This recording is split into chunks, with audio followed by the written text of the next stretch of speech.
Deus é sempre o mesmo, não muda. Vamos cantar juntos essa canção, aplaudindo ao Senhor. Você que tem palmas, você torce para o Corinthians, eu garanto que você faz maior do que muitas vezes você faz aqui na comunidade. Então,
nós continuamos nessa sessão, nessa passagem de Lucas 15, que é a passagem dos achados e perdidos.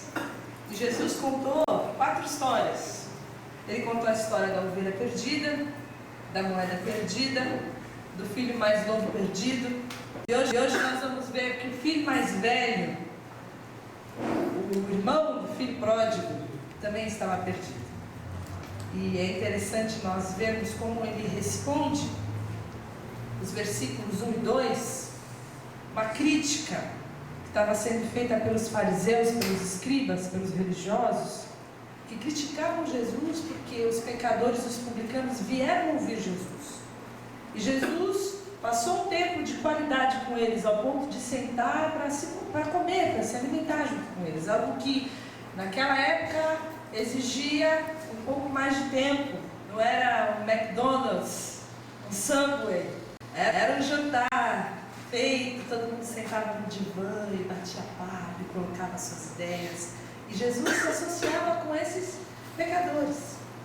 Então, nos versículos 1 e 2, você vê que os fariseus e os mestres da lei o criticavam e falavam: esse homem recebe pecadores e come com eles. Então, no versículo 3, Jesus começa a contar essas parábolas.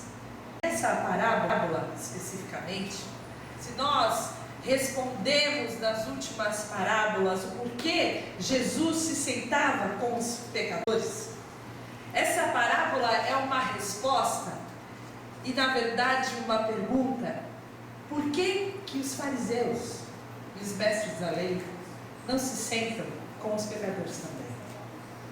Por que eles não comem com os pecadores? Por que eles não investem tempo com os pecadores? E eles criticam essa associação e essa festa de Jesus. Nós vamos ver a continuação da história do filho pródigo a partir dos versículos 25 até o versículo 32, que diz a seguinte: enquanto isso, o filho mais velho estava no campo quando se aproximou da casa, ouviu a música e a dança. Então chamou um dos servos e perguntou-lhe o que estava acontecendo. Este lhe respondeu: seu irmão voltou, e o seu pai matou o novilho gordo, porque o recebeu de volta são e salvo. O filho mais velho encheu-se de ira e não quis entrar. Então seu pai saiu e insistiu com ele, mas ele respondeu ao pai: olha, todos esses anos tenho trabalhado como um escravo ao teu serviço e nunca desobedeci às tuas ordens. Mas tu nunca me deste nem um cabrito para eu festejar com os meus amigos. Mas quando volta para casa esse seu filho, que esbanjou os teus bens com as prostitutas, matas o novilho gordo para ele. Disse o pai: meu filho, você está sempre comigo e tudo o que tenho é seu. Mas nós tínhamos que comemorar e alegrar-nos por este seu irmão porque este seu irmão estava morto e voltou à vida, estava perdido e foi achado. E a história conta que o irmão mais velho estava fora. Ele estava na casa, mas ele estava fora. Ele estava nos campos. E ele estava trabalhando quando o irmão mais novo chega. E ele não sabe do retorno do irmão mais novo, até que ele vai chegando perto da casa e começa a ouvir o barulho, e o som, e a música. E se você não estava aqui na semana passada, esse novilho gordo, que o texto fala, era um animal grande, o mais precioso, era a picanha prime que tinha ali na casa, guardada especificamente para um dia de festa, que alimentava em torno de 200 pessoas, e não tinha freezer na época. O cara matava um novilho desse, tinha que chamar a aldeia inteira, tinha que chamar a comunidade toda, era uma grande festa. E nós já falamos sobre isso, que eles preparavam tudo, passavam o primeiro convite, depois que estava tudo preparado, eles falavam: pode vir, que a festa já começou, a carninha já está assando, vocês já podem chegar. E eles estavam cantando e dançando, e a dança naquela época era uma dança de homens, os homens faziam círculos e batiam palmas, e a coisa estava muito animada. E aí mostra a extensão da propriedade, que também revela para nós o tamanho do reino de Deus. Esse filho estava muito longe, ele foi se aproximando, e quando ele se aproximou, é que ele pôde contemplar a festa que estava acontecendo ali. E ele descobre através de um servo que o irmão voltou, e quando o servo fala que o novilho gordo foi queimado, foi a gota d'água. Então ele se insurge e fala que não vai entrar. O pai que fazia festa, porque a festa era do pai, o convidado de honra era o filho, mas quem fez a festa foi o pai. Sai e chama o filho, vai até o filho mais velho, convida ele para participar da festa. E nós temos que observar através das informações que o texto nos traz, quem era esse irmão mais velho. E em primeiro lugar, ele era um sujeito que estava presente, mas estava ausente. Ele não tinha ido embora. Ele estava na casa, mas ele não tinha relação com o pai. Ele estava na casa, mas ele não viu seu irmão chegar. Ele estava na casa, mas ele não estava junto com o pai, compartilhando do luto, da tristeza do pai que aguardava o filho. Ele estava na casa, mas ele não teve felicidade nem alegria quando o certo veio contar que o irmão voltou, para sair correndo e se lançar de alegria nos braços do pai, e celebrar junto com o pai a alegria do que o irmão que estava perdido foi achado. Se o filho mais velho era independente, de alguma maneira esse mais novo, o pródigo, era independente, como vimos semana passada, de alguma maneira esse também era, porque ele vivia a sua vida, mesmo da casa. Estar no campo é a mesma metáfora que estar numa terra distante. Estava na casa, mas ele não estava compartilhando do que estava acontecendo na casa. Ambos estão longe do pai. E essa festa que demorava horas para acontecer, já estava acontecendo faz tempo quando ele chega. Já estava todo mundo cantando, dançando. E aí ele sabe do que tinha acontecido. Ele estava perto dos olhos, mas ele estava longe do coração. E essa atitude dele denuncia o coração. Então nós vemos em primeiro lugar que viver na presença de Deus, estar com o Pai, habitar na casa do Pai, deve significar para cada um de nós desfrutar da alegria do Pai, desfrutar da presença do Pai, a alegria com o que se alegra o Pai. Isso mostra que estar num ambiente onde Deus está, onde Deus se manifesta, não faz de nós pessoas que se relacionam intimamente com Ele. Não é suficiente. Estar aqui, vir aqui periodicamente, não nos faz desfrutar da presença do Pai. Talvez nós estejamos na casa, mas distantes no campo, sem entender e sem nos alegrar como o Pai se alegra. E esse filho era um desses. Estava no campo e ele também tinha uma visão muito errada do relacionamento que ele tinha com o Pai. Ele trabalha, ele serve, ele funciona, mas ele não fala em nenhum momento de um relacionamento de pai e filho. Como ele se sente para com seu pai? Ele diz: eu tenho trabalhado como escravo. E como ele vê o pai? Como patrão, ele fala: eu nunca desobedeci às tuas ordens. A relação que ele tinha com o pai era uma relação equivocada. O ponto de vista, a base do relacionamento deles é uma distorção do cristianismo.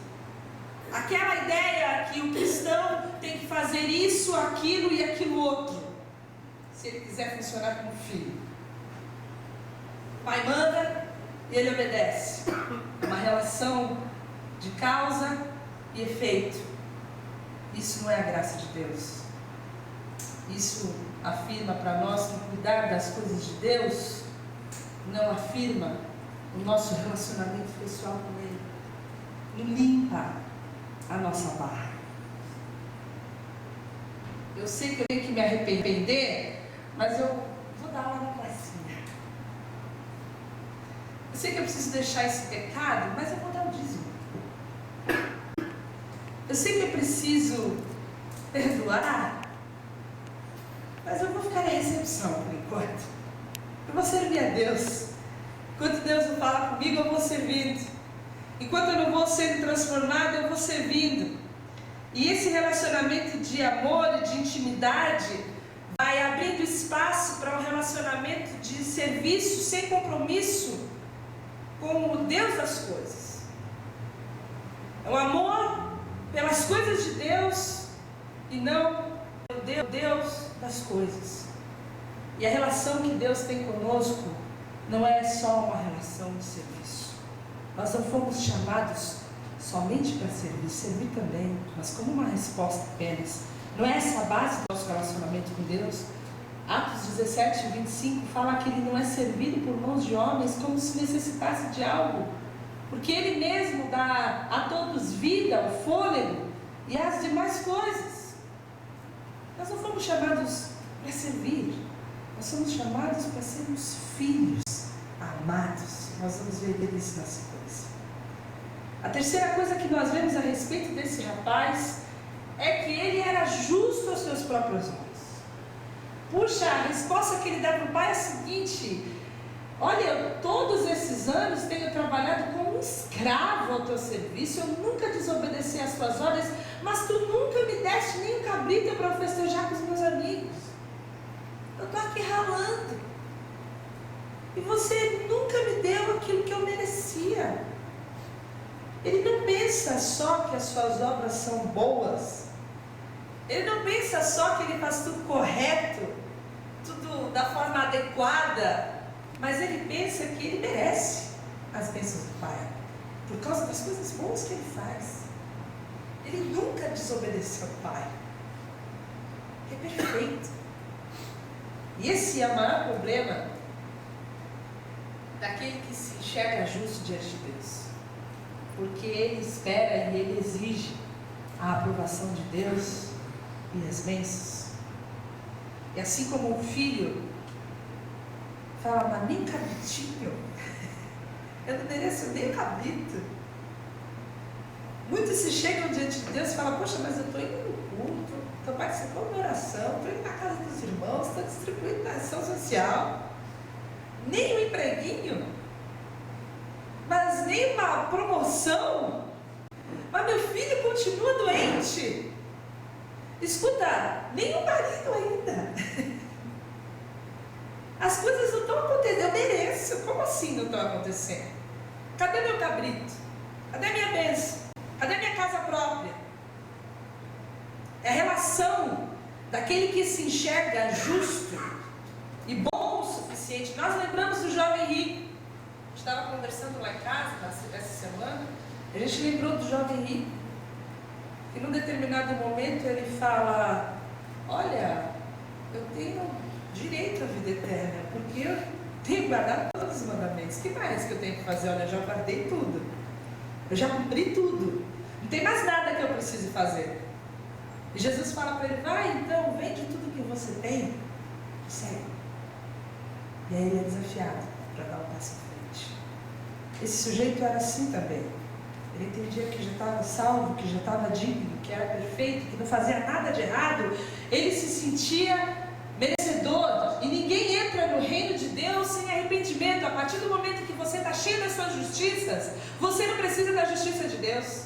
Você não precisa ser justificado pela fé. Você não precisa ser justificado pelo sangue. Você torna a graça, o sangue, o sacrifício inútil para você.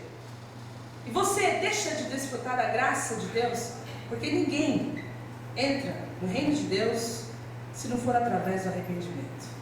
E esse sujeito que se achava merecedor, ele tinha a indignação do legalismo, de que ele precisava de algo de Deus para pagar aquilo que ele vinha cumprindo.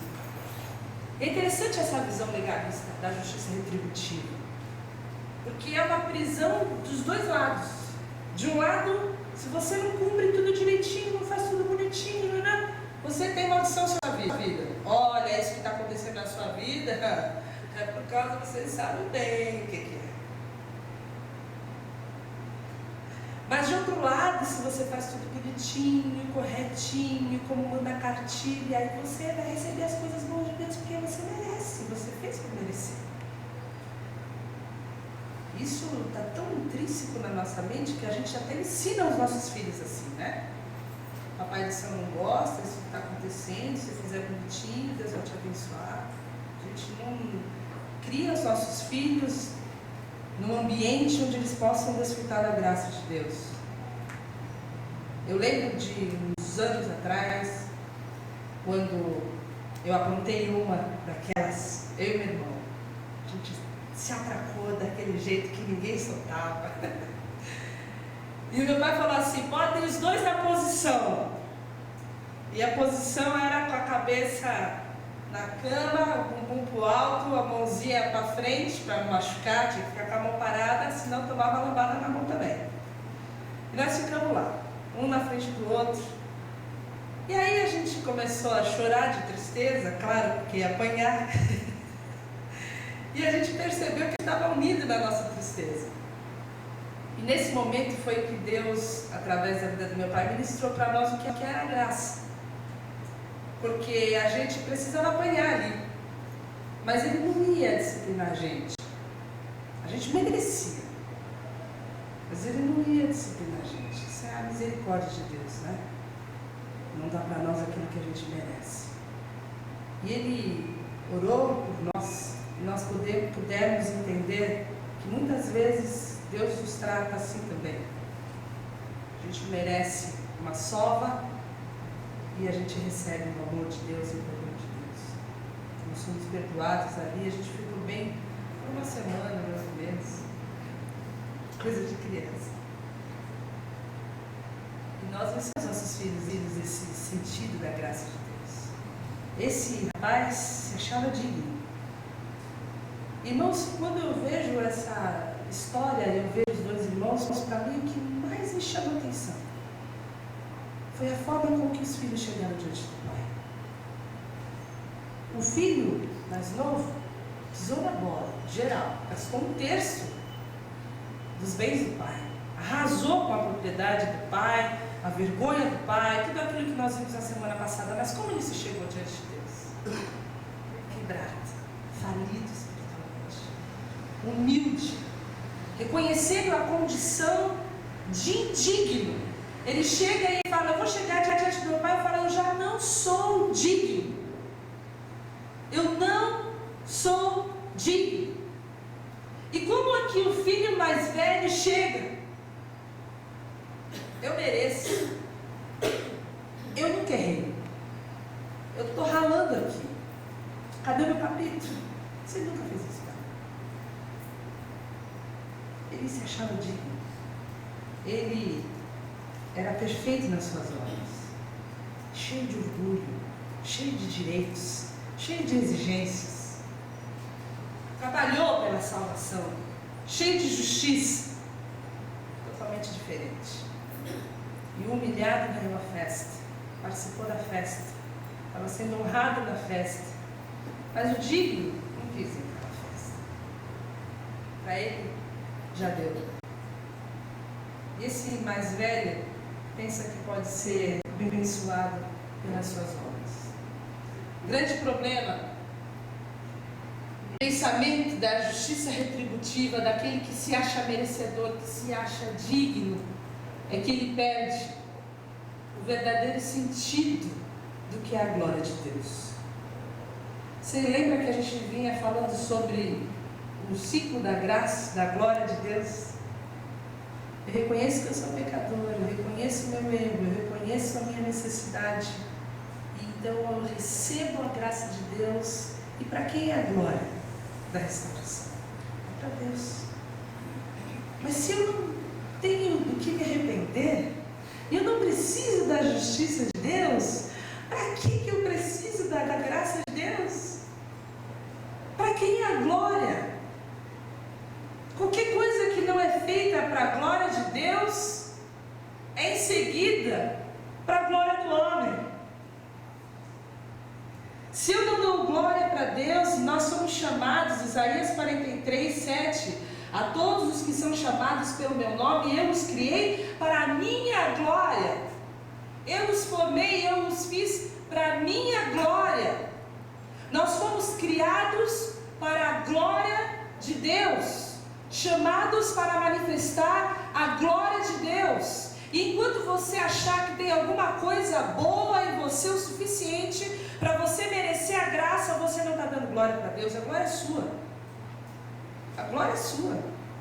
Você que orou, você que intercedeu, você que jejuou, você que fez campanha, você que leu a Bíblia, você que falou do Evangelho, a glória é toda sua.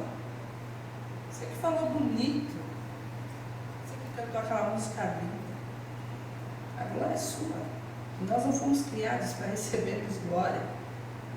E esse orgulho humano cria um engano terrível de que nós somos bons e justos. Cria essa satisfação pessoal. E isso impede nós de sermos salvos. A obra, a justiça própria, a prática das obras, através da salvação, gera em nós esse merecimento. E isso, irmãos, faz com que a glória de Deus não seja manifesta nas nossas vidas. Vocês entendem isso? Se nós queremos ser para a glória de Deus, responder esse chamado para qual nós somos feitos, criados, o primeiro passo é reconhecermos a nossa divindade diante de Deus. Porque nós vamos ser cheios da sua graça e vamos retornar para Ele toda a glória. Mas esse rapaz não era assim. E se vocês se lembrarem, ele é o retrato dos fariseus e dos escribas. Ele é o retrato daqueles religiosos. Ele é o retrato daqueles que se achavam, aqueles que julgavam, que vinculavam as bênçãos à conduta. E você não precisa ir longe para ouvir ministrações nos dias de hoje desse tipo, vinculando as bênçãos de Deus à sua conduta. De quem é a graça? De quem é a glória? Para quem é a resposta daquilo que você fez, daquilo que você conseguiu realizar? A glória é sua. Quando nós recebemos alguma coisa, irmãos de Deus, é por causa da graça e pela sua misericórdia, para a sua glória. Não tem nada que a gente tenha, não tem nada que a gente seja, não tem transformação nenhuma gerada em nós por nossa causa, por nosso esforço. É tudo pela graça de Deus, para a glória de Deus. O senso de justiça própria, pela prática das boas obras, cria a ilusão de que nós merecemos o favor de Deus. Isso adicionado ao orgulho, a ideia de que nós somos bons, fere no princípio para a qual nós somos chamados, para a glória de Deus. Isso pode se manifestar em tudo, irmãos. Nós precisamos quebrar esse mecanismo na nossa vida. Eu oferto, então eu tenho que ser próspero. E se eu estou sendo próspero, é porque eu oferto, não é pela graça de Deus. Eu oro, então a resposta tem que vir. Independente da resposta de Deus, é diferente daquilo que eu pretendo. Porque se eu continuo orando, Deus não responde, então eu não vou orar mais. Estou orando, Deus não responde, então eu não vou orar mais. Entendem como isso vai se duplicando na nossa vida, de forma que a gente se vê preso nesse mecanismo de pensamento de merecimento. Nós precisamos entender que tudo é para a glória de Deus, tudo é para o louvor da glória de Deus, tudo é pela graça. E se você julga que suas obras são boas o suficiente, você acha que você vai poder se chegar diante de Deus com elas? Vamos supor que fosse. Você acha que seu currículo é bom o suficiente para você passar nessa seleção e ser admitido como servo, bom e fiel? Não é. Não é. É tudo pela graça de Deus. E esse sujeito, ele se julgava superior aos outros. Ele se achava. Ele diz o seguinte: mas quando volta para casa, esse seu filho, que esbanjou com os seus bens com as prostitutas, mata o novilho e come para ele. E essa era a resposta, na verdade, para os fariseus. Essa era a resposta para os mestres da lei. Essa era a resposta para aqueles caras, porque eles não queriam que os pecadores fossem salvos. Você vai se lembrar da história de Jonas. Vocês conhecem a história de Jonas? Ele era um profeta que foi chamado por Deus para pregar em Nínive. E Nínive tinha um monte de selvagem pecador lá. Ninguém queria que Nínive fosse salva. Queriam explodir Nínive. Não gostavam dos ninivitas. E esse sujeito, você pode abrir em Jonas, 3. Ele foge, ele vai parar na boca da barriga do grande peixe, depois ele é vomitado lá, e ele sai pregando. Eu acredito que ele saiu pregando com a maior má vontade, mas era a vontade de Deus que aquele povo fosse salvo. E aí, se você abriu, alguém lê para mim, Jonas 3, versículo 10, o que aconteceu? No versículo 10. Tendo em vista o que eles fizeram e como abandonaram os seus maus caminhos, Deus se arrependeu e não os destruiu como tinha ameaçado. Eles se arrependeram. Sabe o que aconteceu depois que Jonas pregou? Se arrependeram. E Jonas, lê o versículo 1 e 2 do capítulo 4, ficou profundamente descontente com isso e enfureceu-se. E orou ao Senhor: Senhor, não foi isso que eu disse quando ainda estava em casa? Foi por isso que eu me apressei em fugir para Tarsis. Eu sabia que tu és Deus misericordioso e compassivo, muito paciente, cheio de amor, que prometes castigar, mas depois se arrepende. E ele não quer viver mais, no versículo 3. Ele está indignado porque os pecadores se arrependeram, porque os pecadores foram salvos, porque eles estavam perdidos e foram achados. E quando tinha festa no céu, Jonas estava bravo, chateado, não gostou dessa história. E isso reflete o coração daqueles homens, dos fariseus. Eles se colocaram no páreo junto com os pecadores. Eles eram melhores, eles tinham as promessas, eles eram filhos de Abraão. Os publicanos não eram. Eles cumpriam, eles faziam sacrifício, eles guardavam o sábado. Eles mereciam. Eles se comparavam e mereciam. E por isso que eu falo que toda erva daninha cresce na terra do orgulho. Quando o coração orgulhoso se põe em comparação com o outro, ele olha para o outro, aquele que está sendo agraciado, e fala: por que ele está recebendo se eu sou muito melhor do que ele? Por que ele está abençoado? Por que a coisa está dando certo para ele e para mim não? Por que ele está sendo promovido e eu não? Por que ele é próspero e eu não? Por que a mulher dele não é chata e a minha é? Por que o filho dele é tão obediente e o meu não é?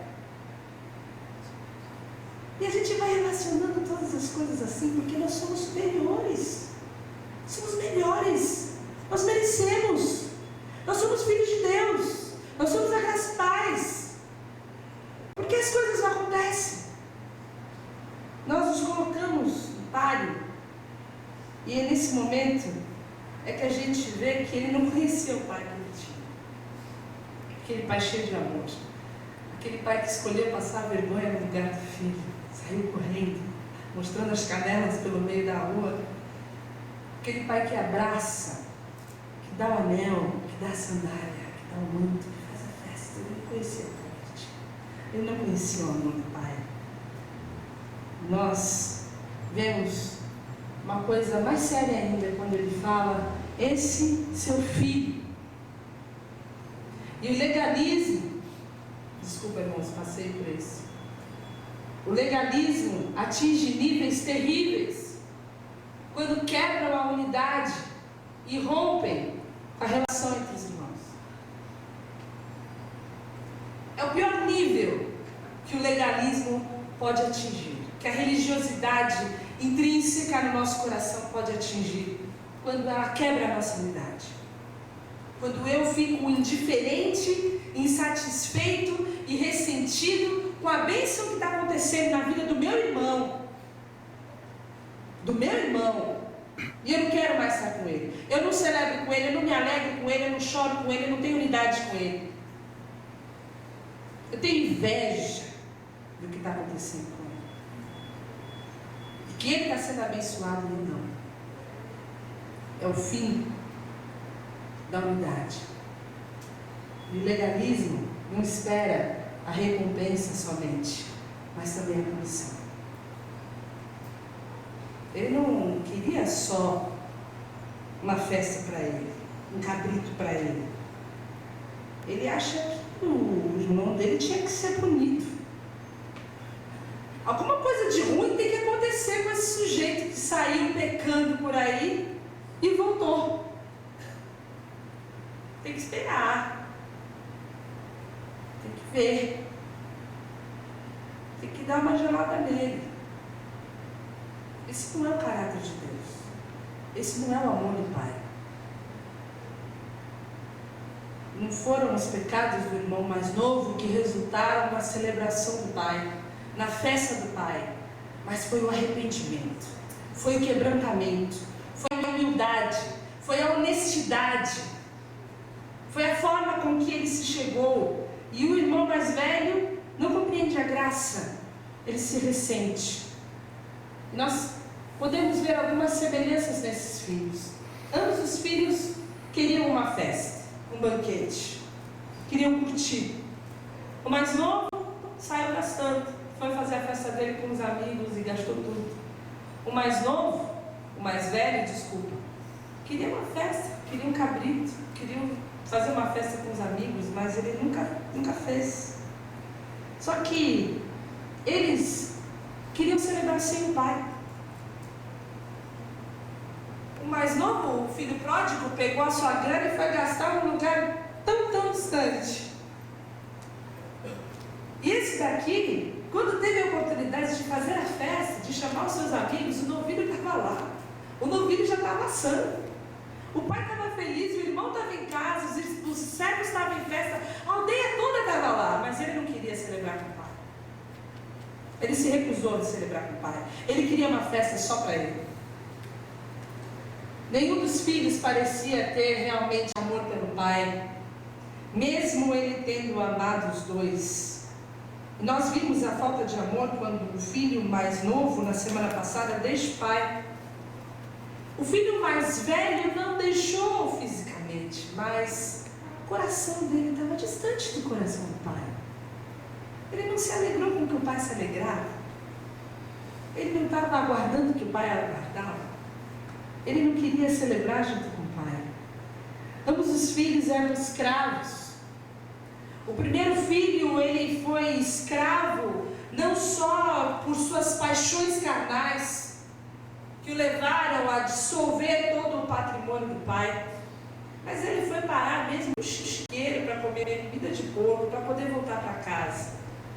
Só que do jeito que ele voltou, porque ele voltou humilde, ele foi exaltado. Ele foi reconhecido como filho, honrado como filho, tratado como filho, fizeram uma festa para ele.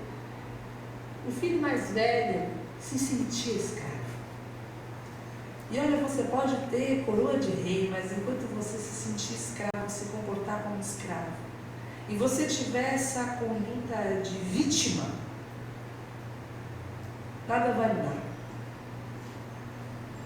Esse sistema, sentimento de prisão, de que você tem que produzir para poder ser salvo, você tem que conseguir e você não consegue, pode ser rasgado pela graça de Deus. É nesse sentido que a graça nos traz liberdade.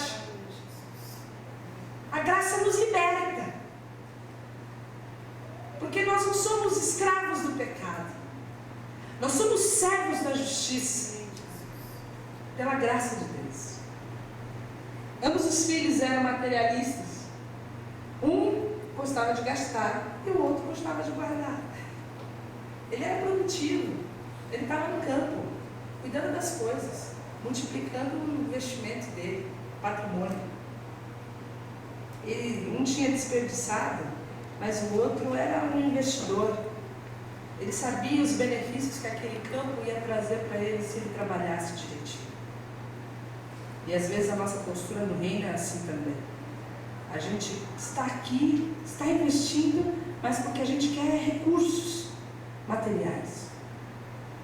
Nossos olhos não estão nas coisas eternas, mas nas coisas dessa terra. E a diferença entre os dois é que ambos os filhos, uma semelhança entre os dois é que ambos os filhos eram pecadores. Ambos os filhos estavam perdidos. Os pecados diferentes, as manifestações exteriores diferentes, os critérios diferentes. Mas um só mostrou que era rebelde no dia da festa.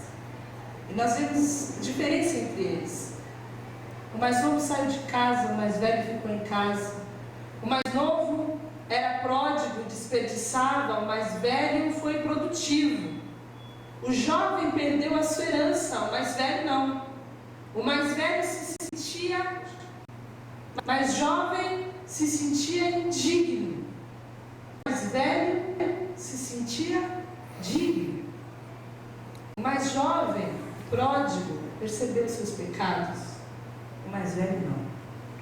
Assim como os fariseus achavam que eles não tinham pecado, que eles não precisavam se arrepender, que eles eram bons, que eles eram parte do povo de Deus, que era para eles a promessa. E nós vemos a reação. O mais novo se arrependeu e o mais velho se ressentiu. A reação do pai. O versículo diz, 28, que o pai saiu. Quando o pai soube que o filho estava do lado de fora e que o filho não quis entrar, nós vemos mais uma vez o amor grandioso do pai. O mesmo pai que saiu de casa e atravessou a cidade para encontrar com o filho mais novo, largou a festa que ele estava dando, para encontrar com o segundo filho perdido dele, que se recusava a entrar. E aquela atitude do filho de rebeldia representava um insulto para o pai. Desprezo do filho mais velho que gerenciava a casa, se recusar a participar da festa, aquilo era um insulto. E no Oriente Médio a resposta para aquele insulto seria castigo e açoite. E nós vemos novamente a graça imerecida de Deus quando ele vai e ele pergunta para o filho, ele trata o filho de meu filho. A atitude do pai é a mesma com o filho mais velho, a mesma atitude que ele teve com o filho mais novo. Ele não grita à distância, ele não manda o servo buscar, ele não ordena em nenhum momento que o filho venha. Ele pede, ele insta. Você vai ver que no original ele implora para o filho, ele não ordena. Ele revela o amor e a relação e a base do relacionamento que ele tinha com o filho. Era uma relação de amor, um amor gentil, um amor que convida, o amor que bate a porta. Apocalipse 3:20 fala: eis que estou à porta e bato, se alguém ouvir a minha voz e abrir, eu entrarei em sua casa e com ele cearei e ele comigo. E a graça de Deus, o amor de Deus é um amor gentil. Ele te convida, ele bate a porta, ele te pede, entra na festa. Você entra se você quiser, mas ele te convida. E é lindo ver que ele alterna todo o princípio e a base e o mecanismo de pensamento daquele filho mais velho. Porque se ele fosse um escravo, o pai ordenaria que ele entrasse, ele teria que entrar e ele não desobedeceria essa ordem. Mas o pai pede. O pai pede para que ele entre, porque ele não está estabelecendo uma relação de servidão, mas uma relação de amor. E em terceiro lugar, ele chama de meu filho. E essa é a identidade que nós precisamos compreender. Porque é a identidade que gera a atividade, não o contrário. É quando eu compreendo que eu sou filha, que eu compreendo a base de relacionamento com Deus. Após a queixa amarga do filho, ele não chama de servo, de escravo, mas ele chama de filho. Romanos 8,17 diz que nós somos filhos, herdeiros de Deus e co-herdeiros de Cristo Jesus. Por nossos méritos? Não. que ele veio para os que eram seus, os seus não receberam. Mas a todos quantos o receberam, ele deu o poder de nós sermos feitos filhos de Deus. É pelo poder de Deus que nós somos seus filhos. É pela intervenção da graça, porque fomos feitos moradas do Espírito Santo de Deus, que nós somos chamados filhos de Deus. E nós precisamos compreender a extensão de sermos filhos de Deus, porque nós representamos o Pai e temos que ter a mesma essência que o Pai e reconhecer o amor do Pai. Esse filho mais velho não compreendia, e o pai fala: tudo, você está sempre comigo. E no início eu falava que o grande problema desse filho mais velho era ele não compreender as bênçãos que ele tinha e que poderia desfrutar da presença do Pai. E muitas vezes nós vivemos assim, irmãos. Nós sabemos que nós somos feitos moradas do Espírito Santo de Deus. Ele vem habitar em nós. Quando você acorda de manhã, as misericórdias do Senhor já se renovaram sobre você. Tem graça nova disponível para você. Tem perdão para você disponível naquele dia. Tem paz disponível para você naquele dia. Tem benignidade, bondade, tem mansidão disponível para você naquele dia. Tem perdão disponível para você. Você tem tudo, você está na dispensa. Se a gente não faz festa, é porque a gente não quer. Porque na sequência o Pai fala: tudo o que é meu é teu. Você está vendo essa dispensa? É tudo seu. Está tudo disponível. Você vive essa vida porque você quer. Você não chamou seus amigos porque você não quis chamar. E a palavra de Deus fala em Efésios 1:3, que bendito seja o Deus e Pai, esse Pai, de nosso Senhor Jesus Cristo, que nos abençoou com todas as bem-entendimento. Presença de Deus, nós sendo adotados como filhos. O propósito dele é que nós recebamos gloriosa graça, redenção, perdão, riqueza, sabedoria, entendimento. Tudo o que é meu é teu. Deus fala, Ele nos deu todas as bênçãos espirituais. Tudo que é dele, irmãos, é nosso. E se nós estamos vivendo como escravos, é porque nós queremos viver. Se nós achamos que as nossas obras produzem perdão, redenção, gloriosa graça, sabedoria, entendimento, então nós estamos vivendo como escravos. Porque isso só é possível por causa da sua gloriosa graça. Só por causa da sua gloriosa graça. Julgando que qualquer associação que Deus, através de seu Filho Jesus, fazia com os pecadores a fim de que eles fossem achados, estava errado. Eles eram sãos, eles eram os bons. E Jesus fala: eu não vim para os bons, eu vim para os doentes. E eles não compreendiam a graça inicial. O filho mais velho estava zangado com o pai, porque não recebeu o que ele achava que merecia. E o filho mais novo estava festejando com o pai, porque recebeu aquilo que ele não merecia. É tudo sobre a forma com que nós nos apresentamos diante de Deus, com o que há no nosso coração. Esse é o caminho da graça de Deus. O nosso trabalho não funciona, mas o nosso arrependimento funciona. E a graça é concedida a pessoas indignas, pecadores que não confiam em suas obras, mas na graça de Deus. Se nós somos perfeitos, nós não precisamos de Jesus e nem da sua graça. Mas se nós reconhecermos o nosso pecado, as nossas prisões, os nossos medos, as nossas dúvidas, a nossa indiferença, nossas raivas e ódios, nós podemos chegar quebrantados diante de Deus, que Ele nos abraça. Ele nos abraça.